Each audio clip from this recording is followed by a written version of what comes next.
fruition. Invited some of his teammates to work out, and they showed up. Here's some new pictures. DK Metcalf, Freiermuth, Calvin Austin, Scotty Miller. Asking for your reaction to this, Coach. I didn't get any action shots, but some nice group photos here. You're not a fan?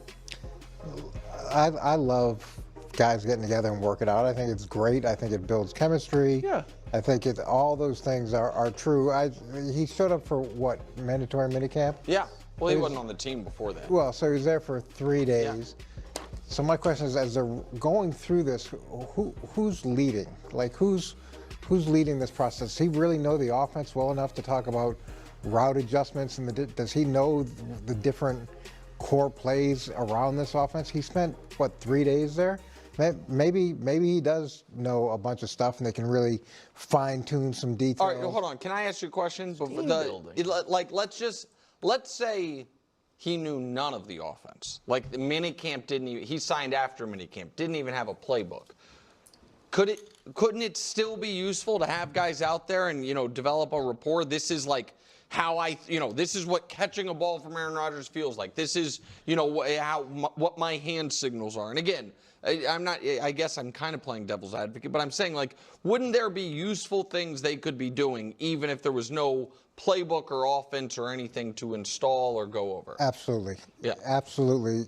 But I think, I don't know if it's me being cynical, but you had a lot of time to make a decision to become a Pittsburgh Steeler. And you could have come in a little bit earlier. You could have gone to a few OTAs. You could have gotten an advanced, so you could have gotten a much more thorough understanding of the system so that this becomes that much more impactful. And didn't he talk about how he's trying to stay away from the media and keep things private? Yeah. And then you have this, and you're the one that posted on Instagram. It just seems a little bit like disingenuous. It's great. Working out together is a great thing. I don't know if he sponsored the trip.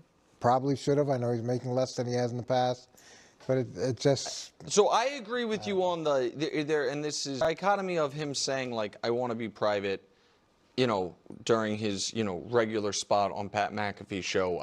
And like you said, publishing this, I get why you would... Picture, right, why you ball. would want to eye roll at it. I understand that. My takeaway from this was actually two separate things. One is, yes. Do I like this from Aaron? Yes. I think, like you said, like Patrick has the guys come down to Texas where he's at. Hey, guys, this is where I'm going to be. I have a good setup. Like you said, I assume I'll fly you guys out. We'll work out together. I think that's positive. My takeaway was more about that team photo. Why? Because I just don't think the Steelers are an imposing skill position group. And I think I look at that and I see DK Metcalf and a bunch of guys. Does any of it have to do with the pose? I mean, like, it's not a cool pose. I understand that, but I also, when I look at that team and I see the oldest quarterback in the league by, well, not by a lot because Flacco's still in the league, but you know what I mean? The oldest quarterback in the league, a really good wide receiver in DK Metcalf, and then just a group of guys. Yeah, this is just where it's just like you got to be balanced with the takes you give.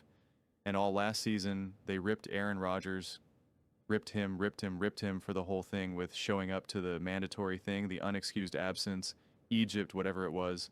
It was just, this is ridiculous. Aaron Rodgers, he's going to be doing this and doing that. And it was just relentless.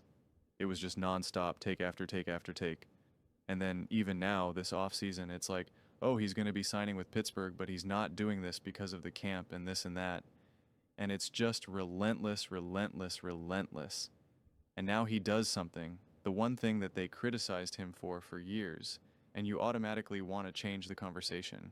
You want to be like, I don't know, is it really that good? Well, this is what you've been begging him to do. And then if you have to concede like Nick did, where it's like, oh, I think it's positive, but let's just change the topic right now. The real story is how good is this offense? That's not what this is like this from Aaron. Is this a good thing that Aaron Rodgers is doing? And it's just like, man, you gotta be balanced. You gotta be balanced. And my personal belief is that if you go really hard in the negative towards someone and you're criticizing someone, when they then do something positive, that is genuinely positive, you got to give them the time. You can't just give the lip service and say, oh no, that was pretty impressive, and then like move on. A perfect example for me is Baker Mayfield and the Tampa Bay Bucks. I was like, no, I don't think they're going to have a great year. They're not going to be that good. Baker's not that impressive to me. Blah, blah, blah. And Tampa Bay Buccaneers fans loved it, by the way. They loved when I said that. About especially Baker Mayfield fans, for sure. And then Baker kept that team afloat with all the injuries and all that. And I was like, I'm wildly impressed. Incredibly impressed that they were able to do all that. And I talked about it, discussed it, made multiple videos, and I wasn't just like, oh yeah, that was pretty good. Anyway, how about the commander? It's like that's not what I did. That's not what I did. And so it's like if you were going to be harsh for Aaron Rodgers for all the other stuff, especially the stuff that's off the field, this is tech. This is like an in-betweener between off the field, on the field type stuff. Here it is. And it's just like, okay, like, and that's why Wild was like, gee whiz, like what you kind of like, what the heck? Like we criticize this guy for everything, and now he finally does something, and it's just like, oh, never mind. And then again, let's just change the topic entirely to like, well, how imposing is, I don't know, man. None of them are wearing pads right now. A lot of athletes just like kind of look like a bunch of dudes. I mean, like we've seen that. That's why people like Kelsey and even Mahomes got made fun of for having like dad bods or whatever. So it's just like I don't care. I'm not seeing them move in space right now. Like, what do you want them to all look like right now? And again, the pose. What pose can you do when you're taking pictures right now? Like you're all supposed to like I don't even know like what you want them to do, like an Avengers pose, like they're hanging out, they're playing ball together, they're building up that rapport. It does mean a lot to some of these, to the other players and whatnot, even to someone established like a DK. Like it's just like this is one of those things where it's just like you can't win, man. You just can't win. And for the life of me, I don't get it, because my personal experience has been that Aaron Rodgers is not this viewer gold mine, right? Where everyone always says, oh, so and so is doing this for clicks or views, whatever. My personal experience has been not so much. Like when I was covering the Aaron Rodgers and the Jets a lot, I made a video where I was just like, I'm not really covering that much because like no one's really watching watching them that much. Like no one's really watching these videos that I'm making. So I'm like, I'm going to stick to the teams that people like actually care about me talking about. And that has been my experience with just Aaron Rodgers as a whole. And it was funny because one time someone complained to me and was like, why aren't you making Jets videos?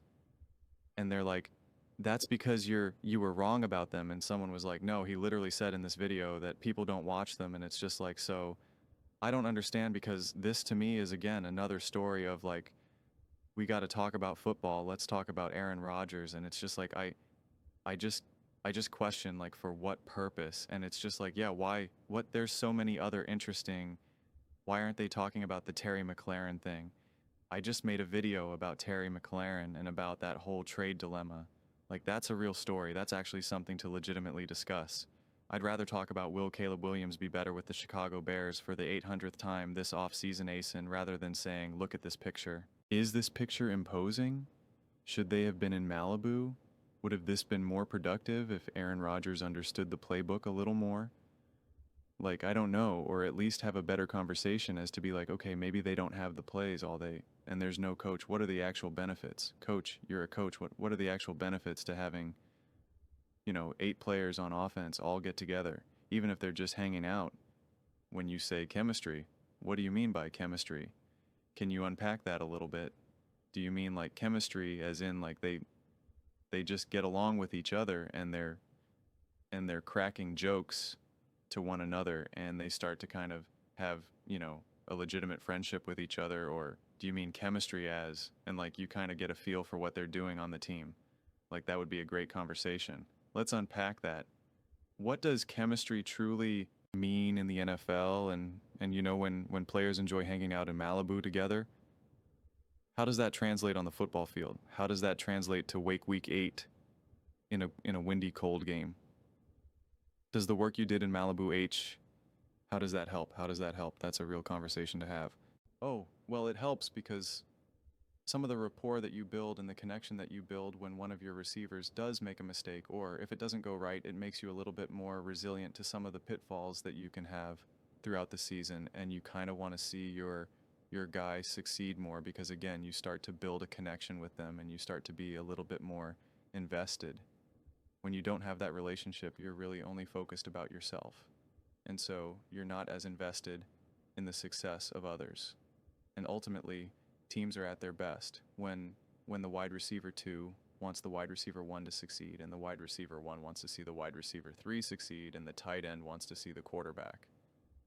Like, you know, it really helps you. And ultimately in a season, you're going to go through lots of ups and downs. And, you know, some of those fun nights in Malibu really kind of just help build, if at the very least, just a depth of resiliency that you don't necessarily get without it. I just made that up right now. It's an accurate take, but I just came up with that off top of my head right now. That's way more interesting conversation than whatever the heck we're talking about right now. So that's why I give such pushback to stuff like this, because it's like I often like, what are we doing here? And again, I could understand if Aaron Rodgers was just like ratings goldmine, then I could be like, all right, whatever, talk your talk. But it's just like, it's not, at least not my experience. And if it's not, like at the very least, then the segment needs to at least be interesting. And I gave my take about the building, the rapport, and the chemistry, and the resilience. But I would have loved to hear an actual NFL coach discuss that. I would love to hear Manini like actually break that down a little bit more in depth, and then reference an experience that he had when he was coaching, when players did this and he saw a change in the locker room. Like that's to me is valuable information. But just using it as a jumping off point to kind of throw random shade at either Aaron Rodgers or the Pittsburgh Steelers as a whole, I don't know, man. I don't know. It's the summer, man. It's July. We are in the heart of it right now. In June, you start to wind down a little bit because you still have a little bit of the overflow of the draft, and you're still weirdly talking about what happened last season, and everyone's coming out with their rankings and whatnot, and like now it's July, and you're like, everyone's going on vacation. They've been on vacation. Colin's on vacation. They're going to be on more vacations, and camp hasn't really started. No one's going to be talking about preseason games or whatnot. There's not enough like really interesting like rookie quarterbacks, or they're like, is this quarterback going to be great? Is this quarterback going to be great? Is this quarterback going to be great? And so we get this, and it's tough.